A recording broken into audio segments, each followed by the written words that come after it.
The second law of encounter is the law of seeking. A spirit will never reveal himself to you until you seek him with the whole of your heart. And when a man is seeking with the whole of his heart, there's a way he goes about it. So the spirit knows you. He knows the last time you wanted to marry, you were talking on phone till 3 a.m. and you had power over sleep. So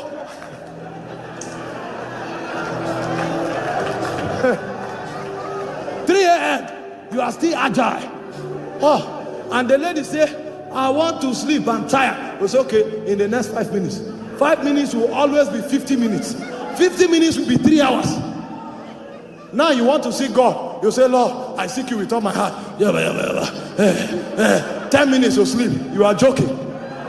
When you were looking for a contract, you could sit down with all the files and you followed till 4 a.m. in the morning looking for God. The spirit know how you seek things with all your heart. So when you come to seek him, the same tenacity and focus with which you used to seek that lady, with which you used to seek that contract, until you hit that quota in the spirit, you will not get that spirit's attention. That's why I said you will seek me and you will find me. When you seek me with the whole of your heart, I know how you seek things with the whole of your heart. When you wanted to impress that man, if he says he's coming by 2 p.m., you start preparing from 8 a.m. You go and cut your nails, you do all the eyelashes, you put your foundation, you buy a new gown, you iron it, and then God tells you there's a meeting by 6, and you wait until 5:40. You now start running. Where's my clothes? Where's my... You don't know what you're doing. And then when you come to church, you now lift your hands and you are crying, I need you. When he looks at you, he will be laughing. When the man said he was coming, you prepared for 8 hours. Now you want to come for service, you use 5 minutes and you run into service. You say, Jesus, you know I love you. When you finish that biochemical reaction, clean your face and seek God.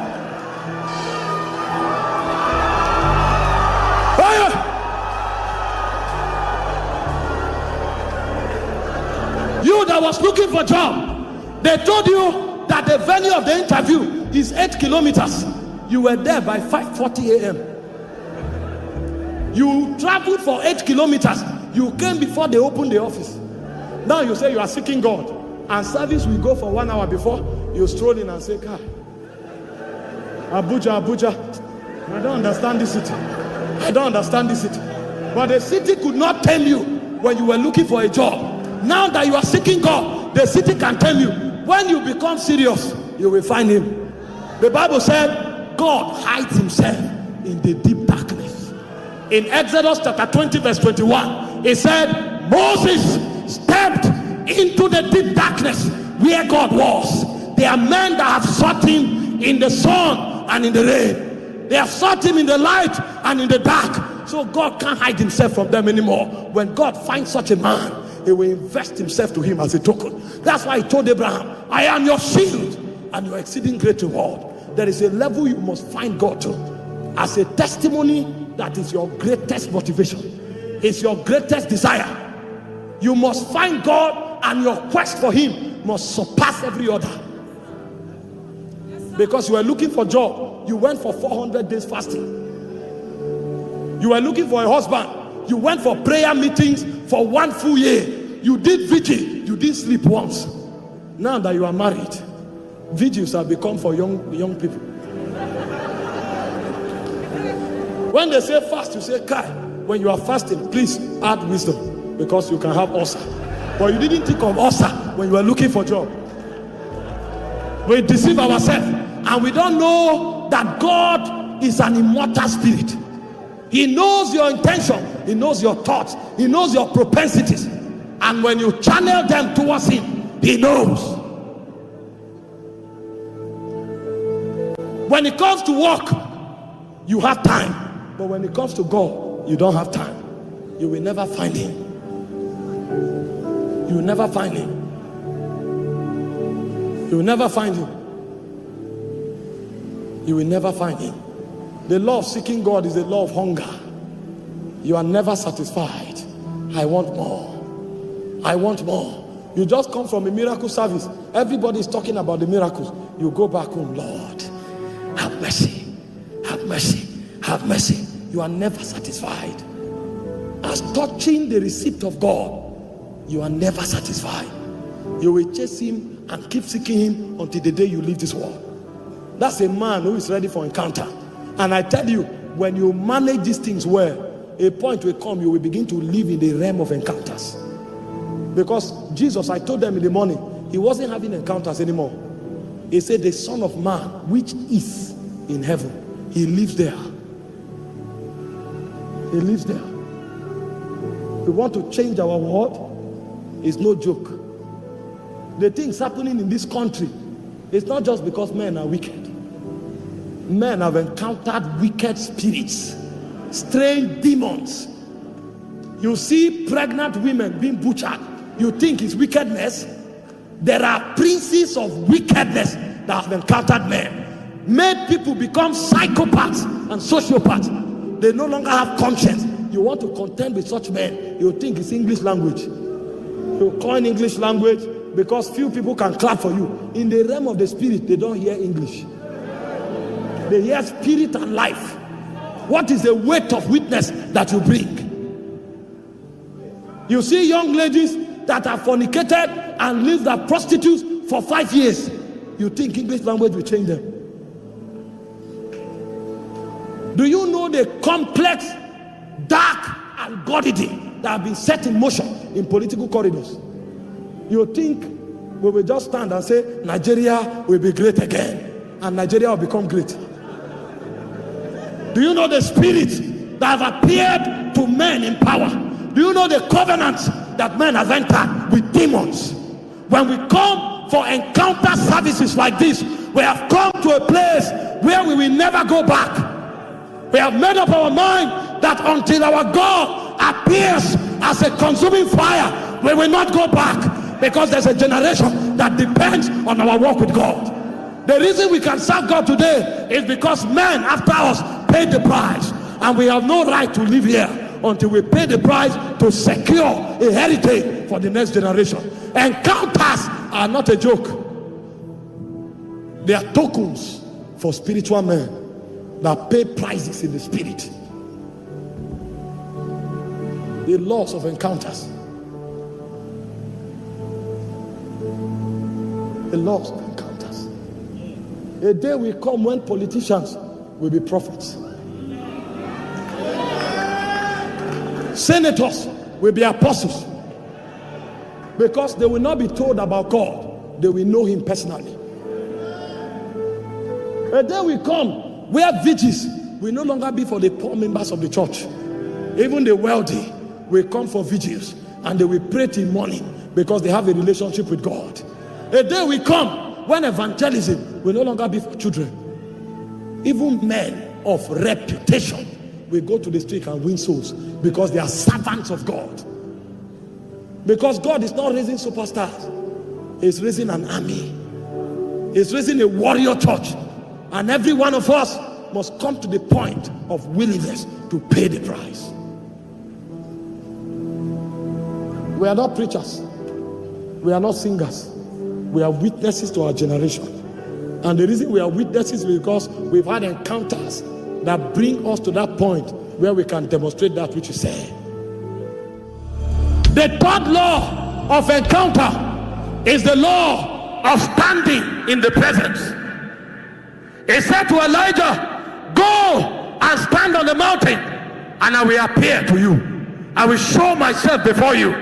When men don't build capacity in prayer, they will never have encounters with God. Encounters are tokens for men who service the altar. He said, as he prayed, the fashion of his countenance was altered. You desire encounters, your altars must come alive.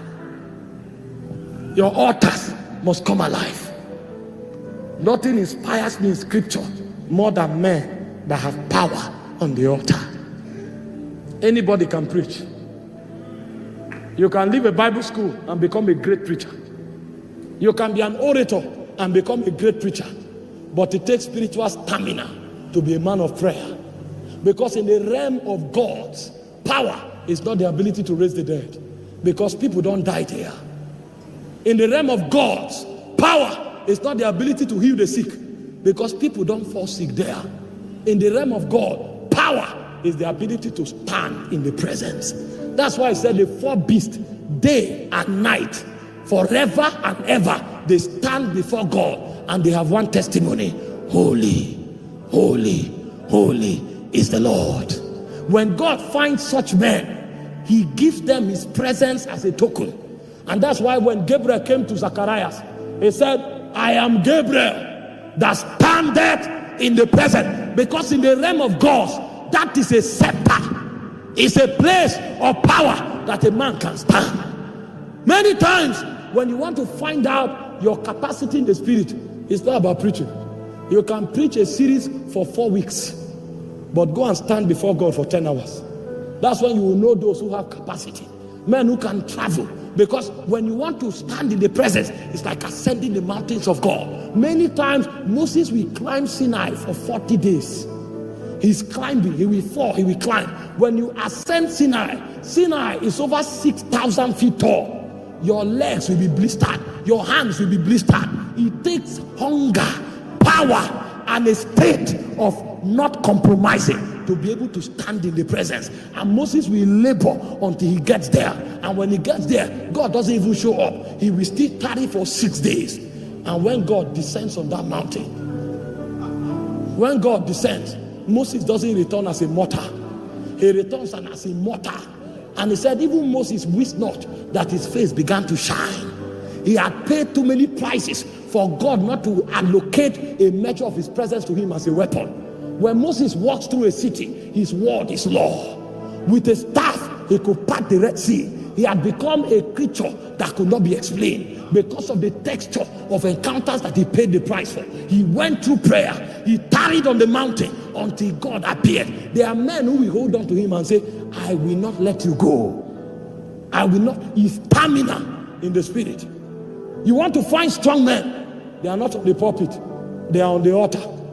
Anybody can be on the pulpit. But when you find men on the altar, they are genuine men. He said the priest must put wood on it every morning. The fire on the altar must not be put out. The reason our Christianity is weak and psychological is because we don't have men of prayer. When men build capacity on the altar, it will be commonplace. When you come to such meetings, you won't find sick people. Because when they stay in the presence for long, their body, the molecular structure of their body will be altered. When they stay, when you can't talk to that kind of church, because nobody will be naive. When you are talking about the spirit realm, they know, because that's their everyday life. You can't come and say, an angel appear, they live there. And if you begin to lie, they will look at you like this. They will know you are a joker. Because even the realm where they are sent to, you have not reached there. The church that God is raising is a praying church. Because very soon, our meetings will not be in auditoriums. It will be in the spirit. The witches have gone too far. Witches enter meetings through trees. They knew how to travel to the spirit realm. And today, we are still struggling, trying to get things done in the flesh. Meanwhile, our counterparts in the negative supernatural have gone far. When they go for their meetings, they don't carry cars there. They appear. They appear at the meeting. And it's not a testimony. If I appear on this altar, I assure you everybody will run. But in the demonic coven, it's a normal thing. They know the spirit realm. Some people, they pray a whole year to encounter the devil. When you tell believers, let's go on 40 days fasting, they say, what? What do you mean? That's why we are weak. We have no power in the spirit. In the demonic realm, even the least in the demonic coven comes to the meeting by teleporting. And we today, we are still quoting Philip, went to Samaria. Philip and the Holy Ghost took him to Azotot because of where we are in spiritual economy. We have not graduated because we don't have men to pay the price. We don't have men. You say you are a young man and you have no power in the spirit. What is your strength for? Is here right unto you, young men, because you are strong. The word of the Lord abides in you. You have overcome the evil one. Today, young men are still looking for direction. How can you be looking for direction? Your prime. This is your prime. How can you be seeking direction? You should have ascended the mountain and you know your future. That no false prophet can come to deceive you. When they talk to you, you look at them and say, sir, I know where I'm going. I wasn't told by a man. I saw it in the mountain. I can tell you where I will be in the next 30 years. I saw it. That's the beauty of young men. They know where to deploy their strength. And when a young man comes out, the glory of a young man is the glory of the spirit that he carries, the power that he mirrors. When you want to find young men, you should find them on the altar. That's when there is a hope for a generation.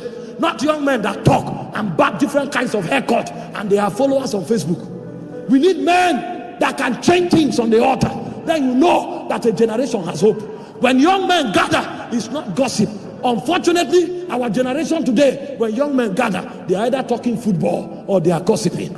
And they can talk about Chelsea and Man United for 10 hours. That's why we are oblivion in the spirit. We are oblivious of spiritual things. It's a shame that you find 1,000 Christians and you can't find 20 of them that can walk in the spirit comfortably. It means our Christianity have not begun to touch matters of eternity.